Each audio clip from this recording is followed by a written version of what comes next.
How many unfinished tracks do you have sitting on your hard drive right now? Be honest with yourself. Is it 1? Is it 10? Is it 50?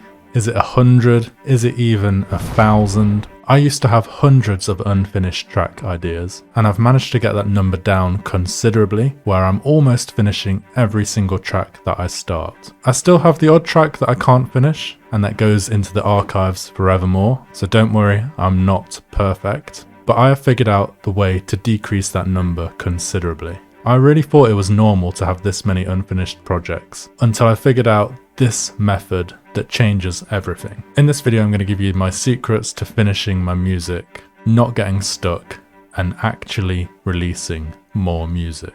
If you stay around to the end, I'll also tell you my personal strategy for how many tracks you should be aiming to finish each month as a music producer. So before we go over my step-by-step production method, we need to cover something really important, and I want you to be thinking about this throughout the entire video. So what do you think the number one reason is that producers don't finish their music?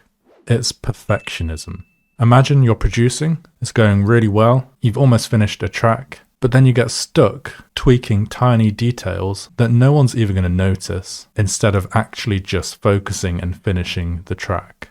I used to keep projects on the back burner for weeks thinking, I'll come back to it, I'll keep making changes, and then eventually it'll be done. And then it never ends up getting finished. And in reality, the tweaking made no difference to the overall quality of the track. Music isn't finished when it's perfect, it's finished when it's good enough to release.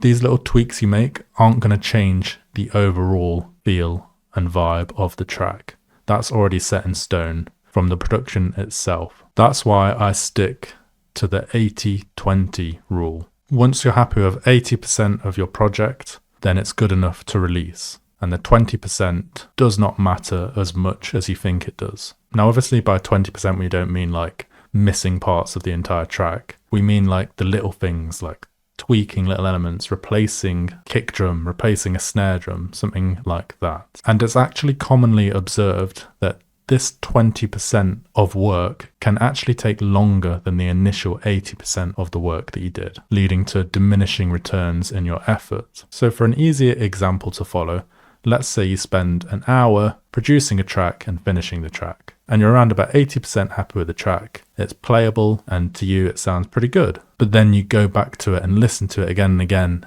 and then your thoughts on the track start to change a little bit. Things are sticking out to you that you're not happy with. So you go back and you change the snare drum 20 times. You change a pad. You add little one-shot effects in different places. And you spend 4 hours doing all these unnecessary tweaks. And now you've just spent 5 hours on the track. And then you might end up hating the track, and then you'll never finish it because you're so sick of hearing it. When you could have done something else, like spent those 5 hours creating 5 different tracks, and then you'd have 5 different tracks instead of one track that you absolutely despise.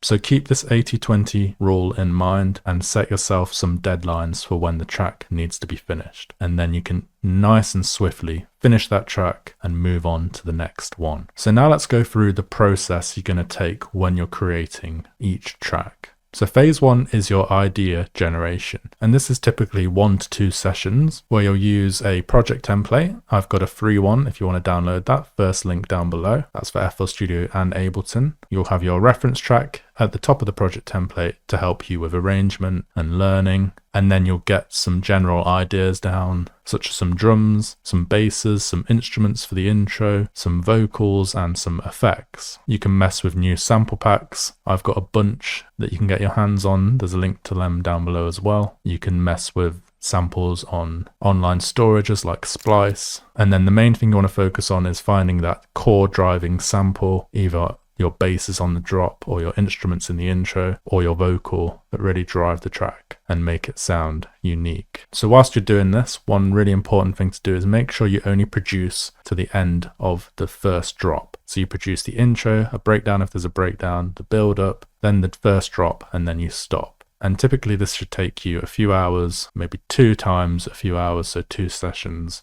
And then you might have something that you're pretty happy with. Then it's time to take a break, get some feedback on it, make any final adjustments, but don't spend too long on it.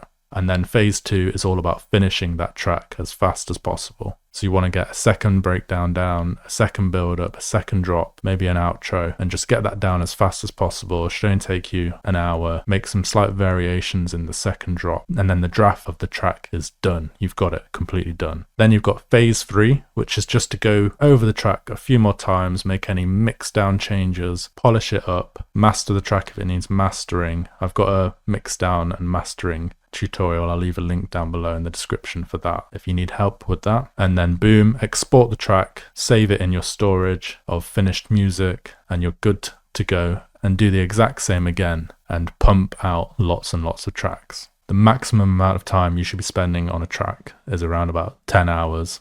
And from my experience producing for 10 years, the gold spot is when you're able to produce a track in around that 2 to 4 hour mark. Now that was just a quick overview on everything you need to do. If you want in-depth guidance, my Music Production Academy is available to join. There's over 14 hours of courses. There's feedback directly from me on your tracks, and there's also help releasing your music. So if that's something you're interested in, more information in the description. Hope to see you inside. So we've gone over you need to thinking 80-20 in my head at all times, the process to finish that track, and then the consistency needed to keep doing that. Now, how many tracks should you aim to produce? If you're a beginner, then things are going to typically take a bit longer because you're going to be learning a lot more each time you're producing. So if you need to, you can spend a whole month on a track, maybe do 2 tracks in a month and learn as much as possible. You'll know when it's time to move on to the next track, as soon as you stop learning from that track, that's when it's time to move on. Now, if you're an intermediate producer, you can build up on this consistently and try and aim for 1 track every week, depending on how much free time you have, because you should be able to get a track done in a few hours. And then if you're advanced and you're really serious about your producing, then you really want to be producing every single day.